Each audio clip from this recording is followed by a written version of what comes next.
Bueno, quisiera en primer lugar agradecer a los ponentes por sus interesantes, ilustrativas charlas en estas jornadas. Y tenemos ahora tiempo para un turno de preguntas. Como uno de los implicados tiene problemas de horario con el tren, me agradecería en primer lugar si tenéis alguna pregunta para Carlos en primer lugar. O algún otro tipo de pregunta para cualquiera de otras. Bueno, yo tengo una pregunta que ha sido siempre la misma en todo este tipo de iniciativas, la del lo que sea, el futuro del lo que sea en España. ¿Cómo veis vosotros la proyección en un futuro más o menos cercano de la tecnología cloud en los distintos aspectos de nuestra sociedad, en nuestro país en concreto? Por ejemplo. Creo que funciona, ¿no? Se me oye. Bueno, no sé, si fuera visionario, me encantaría estar aquí, pero no estaría aquí, ¿no? Sería un poco la respuesta. Hombre, yo creo que en España pues se están haciendo muchas cosas, ¿no? En tema de cloud computing, como acabamos de ver en esta mesa. Sí que es cierto que, bueno, Estados Unidos nos lleva ahí grandes ventajas en cuanto a los grandes, digamos, players, ¿no? en este entorno. O sea, y ahí quizás desde el punto de vista de la Unión Europea se haya perdido un poco la oportunidad de jugar mejor sus bazas, de tener un proveedor cloud europeo, ¿no? Que no tuviera que ser de un único país, pero distribuido en Europa, igual que se apostó muy fuerte, por ejemplo, en el ámbito del grid computing, donde creo que en su día fuimos una gran potencia, una referencia a nivel mundial, y Estados Unidos nos miraba un poco con envidia, podría decir. Y aquí, bueno, hay la base, ¿no? Es decir, hay centros de cálculo, computación o recursos computacionales disponibles. Tenemos un middleware estupendo como OpenNebula, con el que se pueden hacer grandes cosas, y se está utilizando, me da la impresión, que más fuera que dentro de España, ¿no? Entonces, bueno, yo creo que hay que apostar un poco por ese modelo y apostar también desde el punto de vista de la formación, ¿no? Sobre todo ya empezando un poco desde la propia universidad, a que vean esto que comentabas, Javier, hace un momento, ¿no? Que vean que es algo muy cercano, que se puede montar un cloud. Vosotros en vuestras clases podéis tener un cloud, ¿no? Doméstico para lo que quiera que hagáis, mejor no saberlo, pero que se pueden hacer cosas muy domésticas, y esos mismos conceptos y tecnologías se aplican luego a otro tipo de escalas, ¿no?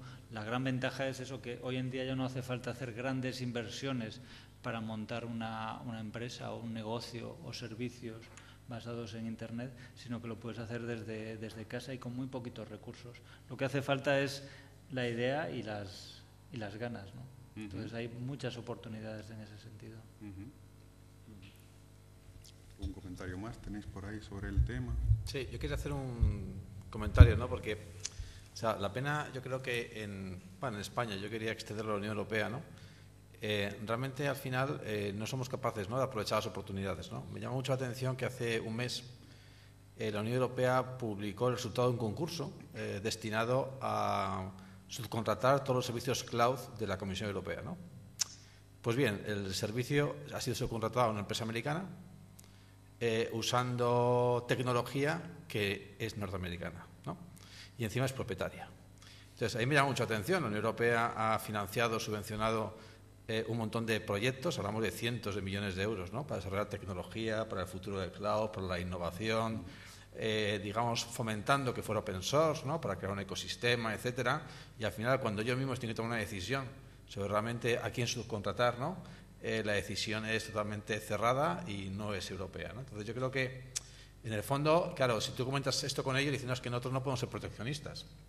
Bueno, hasta cierto punto. En Estados Unidos sí que se hace. En Estados Unidos a nadie se le plantearía o se le pasaría por la cabeza en el gobierno federal subcontratar un servicio tecnológico a una empresa que no fuera norteamericana. Bien. Entonces, sin llegar tampoco al proteccionismo, yo creo que muchas veces el problema que tenemos en Europa en general, no solo en España, es que no nos creemos que lo que hacemos puede ser mejor que lo que se hace en Estados Unidos, ¿no? Entonces, siempre tendemos a mirar de reojo lo que se hace en Estados Unidos pensando, ¿no?, que los demás realmente lo hacen mejor, ¿no? Y esto yo lo extendería a muchos campos, por ejemplo, la universidad, ¿no? Vas a la Universidad de Harvard, vas a Berkeley, vas por ahí y ves dentro que realmente lo que se imparte o la investigación que se hace es tan buena o tan mala como se hacen en las universidades españolas. La verdad es que, claro, es una cuestión de imagen y de marca. Es decir, muchas veces lo que nos falta a nosotros es creernos que realmente estamos haciendo algo bueno, porque realmente lo estamos haciendo, ¿no? Y ese es el último paso que igual culturalmente en Europa nunca llegamos a dar, mientras que en los países anglosajones, sobre todo en Estados Unidos, pues es un paso que realmente se da, es decir, tienen mayor confianza, ¿no?, en sí mismos, ¿no? Y esto me parece que es una asignatura pendiente que tenemos en general en toda Europa, ¿eh? Porque al final yo lo veo y esta discusión se tiene a nivel de la Unión Europea o con otros países y siempre ocurre lo mismo, siempre está mirando, ¿no?, de reojo lo que hacen. Bueno, ¿y qué hacen en Estados Unidos? Y bueno, ¿a ti qué te importa, no? Es decir, tú piensas lo que tú crees que debes hacer, tú fija tu estrategia y piensa cómo te quieres posicionar en el futuro sin mirar lo que hace el resto, ¿no? Y eso justo es la asignatura pendiente que tenemos, ¿no? Y además, en el caso del cloud, como comentabais, me parece particularmente sangrante con la experiencia previa que hubo en computación grid. Aquí se estuvieron desarrollando middlewares muy eficientes, capaces de competir con cualquiera de los productos americanos. Es algo que llama realmente la atención. No, además, en el cloud se ha sido pionero. Es decir, en el cloud ha habido proyectos de la Unión Europea en cloud computing, sin ser cloud, porque no llevaban el término cloud dentro del proyecto, pero que tocaban el cloud, y proviene la mayoría del mundo gris, de, digamos, de extender el modelo de procesamiento de trabajos a la gestión de máquinas virtuales, ¿no? Y por alguna razón debe ser que el grid es menos comercial y el cloud ya, ¿no?, entra en una dimensión más comercial, ¿no? Pues bueno, pues hay ciertos vendors, ¿no?, en Estados Unidos que se han adelantado, ¿no? Sí, yo lo que quería decir va acorde con esto, porque sí que es verdad que hay bastantes iniciativas de cloud en Europa, pero todas relacionadas con el ámbito académico. En el ámbito de la investigación, Cloud Federado, EGI ha tomado bastante las riendas. En Estados Unidos nos siguen mirando todavía con un poco de no sé si de envidia, o nos toman un poco como ejemplo en ese sentido, pero todo en el ámbito académico. En el ámbito empresarial, pues nos han cogido completamente la ventaja, vamos a ir a delantera. Y en el ámbito empresarial, en vuestra experiencia, en general en Europa o en particular en España, ¿qué implantación tiene real, aparte de todo el marketing que hay sobre cloud, qué implantación real tiene el modelo en la industria? ¿Se está utilizando de verdad? Yo creo que sí. Es decir, si la Unión Europea se diferencia de Estados Unidos en algo, es que en la Unión Europea no hay tantas grandes empresas IT, son muchas más pymes, ¿no? Eso ocurre en España y ocurre en la Unión Europea, ¿no? Y entonces la estrategia de la Unión Europea es decir, bueno, mira, ya hemos perdido, si queréis, la carrera del proveedor, porque hace falta economías de escala y grandes empresas para ser proveedores, ¿no? Pero vamos a intentar que estas pymes, que en su mayoría desarrollan software, en el mundo IT, ¿no?, pues sean pioneras en el uso del cloud para optimizar, ¿no?, digamos, la provisión. Y yo creo que en ese aspecto sí que se está desarrollando muchísimo. Es decir, muchas de las empresas de software que usan el cloud provienen de la Unión Europea. Otra cosa es que luego terminen en Estados Unidos, porque bueno, pues al final alcanzan una masa crítica y es lo de siempre. Si quieren inversores, pues tienen que mover la sede social a Estados Unidos, ¿no? Pero realmente provienen de Europa. Ese tipo de empresa de software y luego un usuario típico de software como es un desarrollador de software como son las empresas de juegos. Los videojuegos son puramente de la Unión Europea, ¿no? Y donde se desarrolla más juego y tiene más éxito es dentro de la Unión Europea, ¿no? Y es un gran usuario del cloud, ¿no? Una pregunta por allá.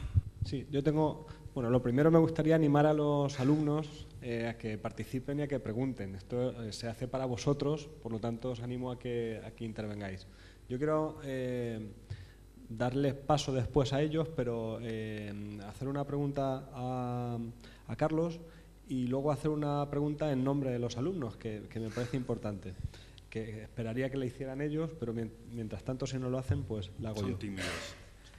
Bueno, la pregunta a Carlos me resulta sorprendente, siempre me resulta sorprendente y siempre pasará así, la curva ascendente que comentabas en cuanto al avance en los, ¿cómo es? Petabytes o no sé cómo era, petaflops, No sé, me pregunto si los avances tecnológicos tienen límite, si vamos a llegar a un punto en el que ya no se puede ir a más, porque, claro, la pregunta de base sería ¿cómo crecemos en petaflops? ¿Por aumento de nueva infraestructura o por avance tecnológico? Entonces, la pregunta sería si eso se va a seguir esa misma proyección, porque claro, eso entiendo que la tecnología tendrá un límite, ¿no? Sí. Bueno, Te pregunto lo otro y ya doy paso a ver si los alumnos se animan. Aprovechando que tenemos un exalumno de la universidad que además está bien colocado y que bueno, ha tenido éxito profesional, pues me gustaría preguntaros a los miembros de la mesa pues qué oportunidades profesionales para graduados y másteres en ingeniería informática hay en este ámbito, en las distintas capas que podemos encontrar en el ámbito del cloud, y sobre todo también pensando en los alumnos, qué tiene que hacer un alumno, una alumna interesados por este ámbito pues para desarrollarse y para buscar oportunidades profesionales en este ámbito. Vale. Muchas gracias. Bueno, voy a contestar muy rápido porque me están esperando para ir a la estación de tren ya. Bueno, el tema del incremento del rendimiento, como sabes, esto lo postuló hace ya muchos años Moore, ¿no? Es la famosa ley de Moore, que nos dice que cada 3 años se cuadriplica el rendimiento. Realmente lo que se cuadriplica es la densidad de los transistores que se meten en una oblea de silicio, ¿no? Como supongo que conocéis siendo de informática, y esto además lo formuló una persona que trabajaba en Intel, ¿no? Entonces no está muy claro si es una ley o si es algo que forzaba, ¿sabes? Como los objetivos a que se les ponía a los ingenieros de Intel, que tenían que cada 3 años cuadriplicar esa capacidad, ese número de transistores que hay en un chip, ¿no? Entonces, como decía, realmente desde hace ya muchos años el rendimiento por core no se ha conseguido mejorar. Estamos ahí, aproximadamente la frecuencia de reloj no ha aumentado desde hace ya más de 10 años, estamos en torno entre los 2 y los 3 gigahercios. Y la forma que se aumenta el rendimiento desde hace mucho tiempo es mediante la paralelización, ¿vale? Como tenemos más transistores por chip, lo que tenemos es más capacidad de procesamiento, más cores, más multithreading por core, podemos meter más capacidad más recursos de computación en cada core. Por eso decía que realmente lo que se está tendiendo es a esto del System on Chip, ¿no? El SoC. Con lo cual estamos metiendo ya muchos cores dentro de un solo chip. Lo siguiente ya es meter la memoria 3D muy próxima al propio procesador, y no se ve de momento un límite a ese crecimiento, ¿no? Ya hace muchos años que se decía que las distancias entre las puertas de los transistores que estaban llegando a un límite, que empezaban a verse afectados por efectos cuánticos, pero Intel ha seguido, y otros fabricantes han seguido ingeniándoselas para seguir progresando, ¿no? El futuro además está abierto a esto de la computación cuántica, ¿vale? De la cual no voy a hablar, pero que parece un salto ya cuantitativo y cualitativo muy importante, aunque todavía son prototipos lo que existen, pero ya hay prototipos de ese tipo de computación, con lo cual no se ve todavía parada. Al final estos ordenadores es una cuestión también de inversión, ¿no? Es cuánto dinero estás dispuesto a invertir para tener un cacharro de estos. Entonces es una cuestión de económica para tener más recursos computacionales mediante la paralelización. Esta era una parte, ¿no?, de la pregunta, o sea que no se ve fin, por lo menos yo creo que me voy a jubilar sin que vea que esas rectas del top 500 se aplanen, esperemos que también sea así. Y bueno, en cuanto a lo de la formación y qué tienen que hacer para acceder, o sea, nosotros en el CESGA desde luego nos cuesta, yo creo que es algo común, nos cuesta encontrar perfiles, personal formado para tanto cloud computing, big data. El tema de big data es algo muy emergente que tiene muchísima demanda a nivel mundial, no solo en España.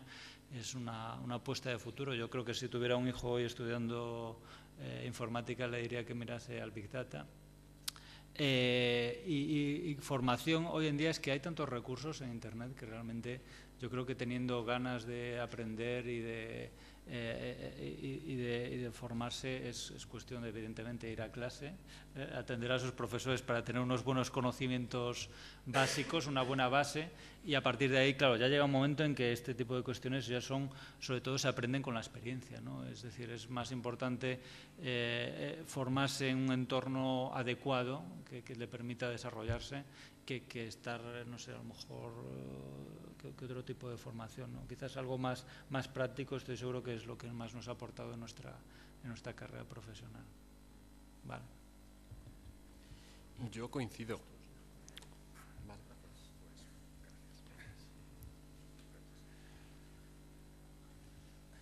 Yo coincido y desde el BSC también estamos teniendo dificultades para encontrar gente.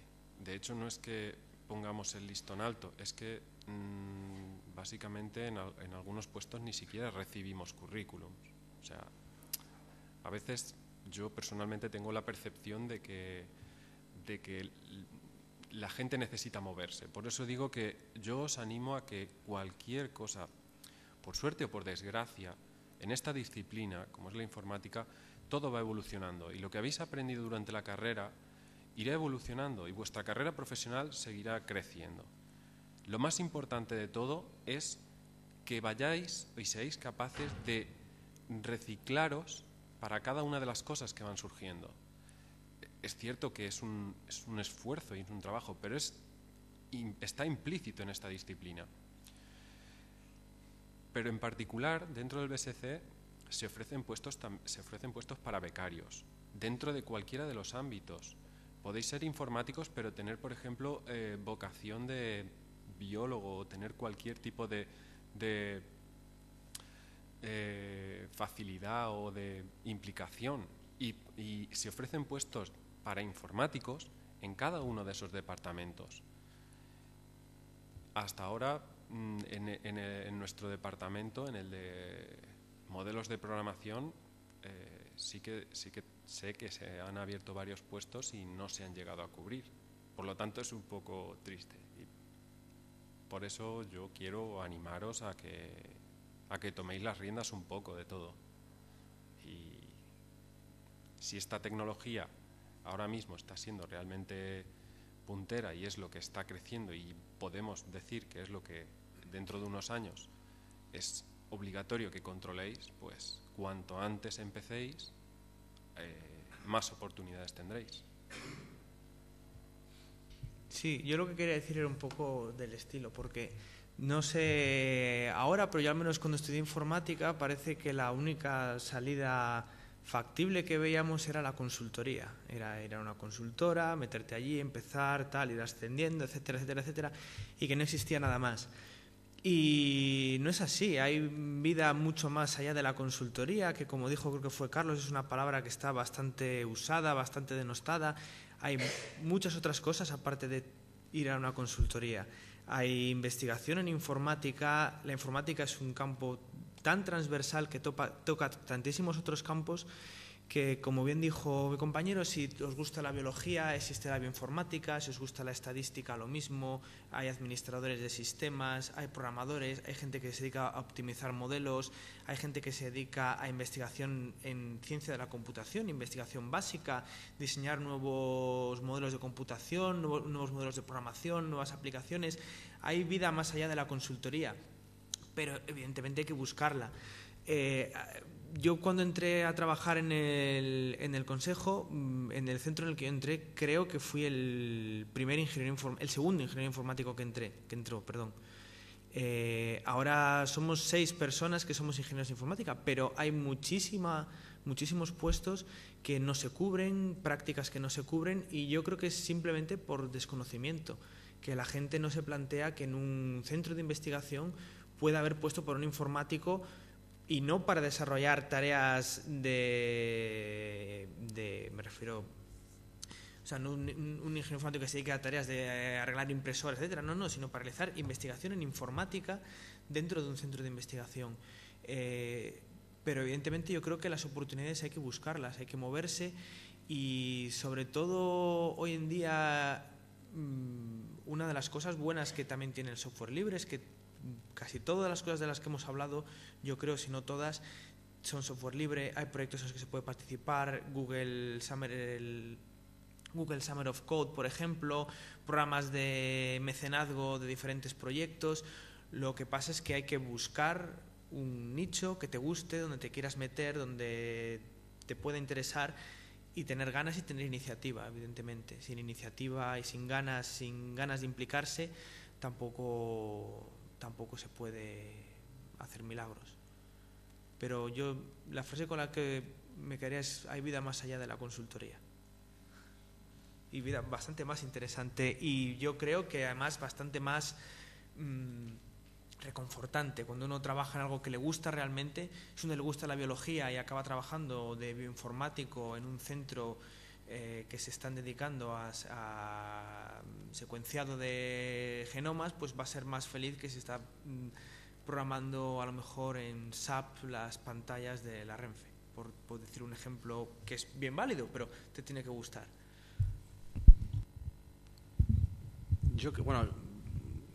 Prácticamente comentar lo mismo que han dicho mis compañeros. Es decir, las oportunidades existen, pero es la suma de dos factores: estar preparado para aprovechar la oportunidad y moverte en un entorno donde surjan oportunidades. Es decir, al final tener una carrera no es diferenciador, mucha gente tiene carrera. Bien, lo que sí que es diferenciador es definir un nicho profesional y prepararme para ese nicho. Es decir, si a mí me gusta Big Data o me gusta el Cloud, como han comentado, hay muchos proyectos en los que yo puedo participar, y yo tengo que crearme un currículum, yo mismo tengo que crearme un currículum que me defina para ese nicho. Una vez que yo he hecho eso y yo tenga ya mi carrera definida y tenga mi currículum que sea capaz de soportar, ¿no?, defenderme en ese nicho, lo que tendría que hacer es moverme a un entorno donde surjan oportunidades, ¿vale? Lógicamente, pues puede ser una gran ciudad, o yo ya, si quisiera, vamos a ver, antes ha dicho Carlos, si tuviera un hijo, ¿qué le recomendaría, no? Pues yo recomendaría centrarse en un entorno tipo Cloud, tipo Big Data, formarse o participar en proyectos open source en el ecosistema, y directamente, una vez que termine la carrera, irme de España. No, así lo digo, directamente. Irme o a Dublín, o a la zona de Boston, o a la zona de San Francisco, que es donde ahora mismo hay muchas oportunidades para la contratación de este tipo de perfiles. Ahí estoy 2 años, estoy 3 años, 4 años, y luego puedo terminar volviendo. Pero la formación que yo puedo obtener ahora mismo y los beneficios profesionales que puedo obtener por ahí fuera están muy bien. Evidentemente también está bien la solución de quedarme en España. Bien, pero yo personalmente, si alguno está definiendo su futuro, yo creo que al final, fuera de... En España hay oportunidades, ¿no? Y en Europa, en general, continental, hay oportunidades. Pero donde más oportunidad hay ahora mismo para temas de sistemas y para temas de Big Data es en Irlanda, en Estados Unidos, en la costa este, en la costa oeste. Y ahí yo conozco gente que ha dado el salto, terminado la carrera, se fue a trabajar en Amazon. Es decir, al final, evidentemente, es un tipo de futuro profesional bastante más duro, ¿bien? Pero donde al final estás durante unos años, digamos, desarrollándote, y luego puedes optar, ¿no?, a otras posibilidades. Pero esas oportunidades existen. O sea, no es un tema de que yo, como soy de aquí, no me van a coger. No, es un tema de que yo decida realmente formarme en un tema y decida moverme, y que no tenga ningún vínculo que me hace realmente a mi ciudad de origen, ¿no? En este tema yo podría comentar que, bueno, yo terminé la tesis hace 2 años y llegué y me vi ante este abismo que probablemente todos podéis sentir al terminar la carrera. Mi primera opción fue, como dice Ignacio, fue la de mirar al extranjero. Afortunadamente a mí me surgió la oportunidad aquí, pero yo estaba totalmente listo y había hecho entrevistas en el extranjero, ¿vale? Y esa es es un poco triste que tengan que marcharse también, porque es una riqueza que se genera aquí y que se explota fuera, pero bueno. Pienso que luego siempre hay un retorno. Yo por lo menos lo veo así, ¿no? Es decir, el perfil del trabajo, el tipo de trabajo que se hace, yo siempre pienso que hay un retorno. También muchas veces pienso que hay trabajo en España, hay trabajo que es muy interesante, pero por necesidad siempre va a haber más oferta de trabajo en aquellos núcleos tecnológicos, y al final los núcleos tecnológicos en el mundo pues, están concentrados en diferentes zonas, ¿no? Y es así, ¿no? Muchas veces se ha luchado, se ha intentado conseguir que Madrid o que Barcelona sea un centro o un nicho tecnológico para competir yo qué sé, con la zona de la bahía, pero eso es imposible. Es decir, yo creo que ya que en el mundo globalizado, al final la tendencia es, ¿no?, a consolidar, ¿no? Mi pregunta va para Nacho y quería decirte que cuáles son los puntos diferenciales que tiene OpenNebula con respecto a otras plataformas cloud. Bueno, la pregunta es complicada porque cuando se compara proyectos open source, un proyecto open source tiene muchas dimensiones, ¿no? Es decir, pues tiene al final la parte más de cómo se realiza el desarrollo, qué licencias se utiliza, ¿no?, para el software, cuál es el modelo de comunidad, ¿no? Nosotros realmente lo que creemos que es muy importante en el mundo open source es que el open source esté listo para funcionar en producción. Es decir, siempre tradicionalmente se ha vinculado el open source a prototipos, ¿no? Y en otros ámbitos parece que el open source es una copia. Pues tengo el OpenOffice y copia el Office. O tengo el no sé qué, copia no sé cuántos, ¿no? Y eso ha sido tradicionalmente cuál ha sido el avance del open source. ¿Qué pasa? Que cuando surgió el cloud de ser un tema de sistemas, el open source ha estado en vanguardia de la innovación en el cloud. También es lógico, porque en la parte de sistemas es muy importante la parte de integración y la parte de compatibilidad, con lo cual tener un modelo open source siempre ayuda, ¿no?, a que la gente pueda tocar el código, ¿no?, o adaptarlo. Entonces, dentro de ese entorno, a mí lo que me parece muy importante es la innovación y la capacidad de funcionar en producción. Es decir, a mí lo que es fundamental para nosotros como OpenNebula es que cuando hacemos una release de software, ese software esté certificado para funcionar en entornos en producción. Es decir, lo que queremos evitar es un modelo en el cual, que funciona con otros proyectos, haya empresas que hagan versiones enterprise, que lo que hacen realmente es coger el software, meterle componentes propietarios para hacer un locking, ¿vale?, con el usuario. Nuestro interés es que al final cualquiera que quiera desplegar un cloud en producción pueda hacerlo completamente abierto, sin necesidad de tener componentes propietarias que intenten vincularle. Yo creo que esa es fundamentalmente la diferencia desde el punto de vista del producto, y que OpenNebula está guiado por los usuarios. OpenNebula es un proyecto open source tradicional, en el sentido de que no hay vendors. Es decir, en los logos de OpenNebula no encontrarás un IBM o un HP o un Red Hat. Intentamos evitar todo eso. Lo que queremos, y verás en los usuarios o la gente de la comunidad, verás un BlackBerry, verás un China Mobile, verás un Telefónica, verás un CESGA, verás centros de supercomputación, verás centros de investigación, verás la NASA, la Agencia Espacial Europea. ¿Por qué? Porque pretendemos ser una comunidad de usuarios. Para nosotros lo importante es que la tecnología se use y tener un contacto directo con el usuario, de tal manera que el roadmap de la tecnología sea guiado por los usuarios. Entonces yo diría que al final esa comunidad de usuarios y no de vendors, y digamos esa tendencia o interés en hacer un producto que sea único y que sea realmente abierto y que esté listo para funcionar en producción, son como las dos diferencias que para nosotros nos guían continuamente.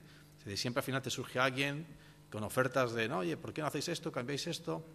Al final, si algo se usa y lo demanda un usuario, se implementa. Si algo lo quiere un vendor para poder colocar el software y tener una razón para poder vender ese software, pues no nos interesa.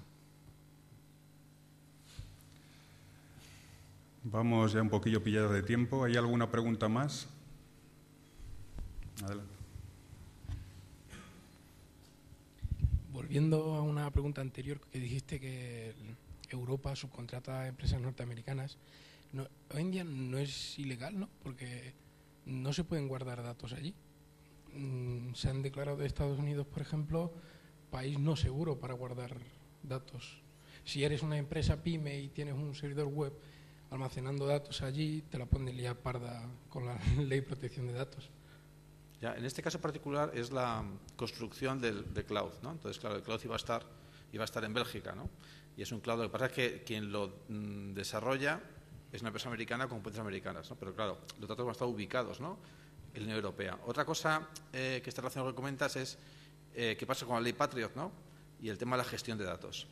Es un tema muy importante. De hecho, que la subcontratación muchas veces de servicios públicos en Europa a cloud se hace con proveedores norteamericanos tipo Microsoft, pero se supone que los centros de datos están en Europa, en Irlanda, en Alemania, etcétera. Aún así no es suficiente, porque Estados Unidos, según ellos, tienen derecho, aunque por ser la empresa matriz americana, aunque esté el centro de datos en Europa, ellos pueden solicitar a la empresa matriz, es decir, quiero datos de esta persona y tú estás obligado a facilitármelos, aunque esté en territorio de la Unión Europea. Y de hecho hay mucha disputa ahora mismo en Estados Unidos y la Unión Europea por esa ley Patriot, pero no por lo que tiene que ver con datos ubicados en Estados Unidos, que es su zona geográfica, sino por datos ubicados en la Unión Europea, a pesar de que están gestionados por empresas norteamericanas, ¿no? Y ahora mismo, en las noticias, no sé si habéis visto que hay una disputa muy importante y Google y Microsoft se han negado a cumplir la ley Patriot con aquellos centros de datos que están en la Unión Europea. Entonces, claro, pasa algo semejante con la disputa que hay entre FBI y Apple ahora mismo, ¿no? Entonces, ahora mismo ellos dicen, mira, y quiero hacerlo público, que me niego a darte esta información, porque claro, si no me cargaría a todos los clientes que tengo, sobre todo de agencias públicas en Europa. Gracias. A ver, tiempo para una pregunta más.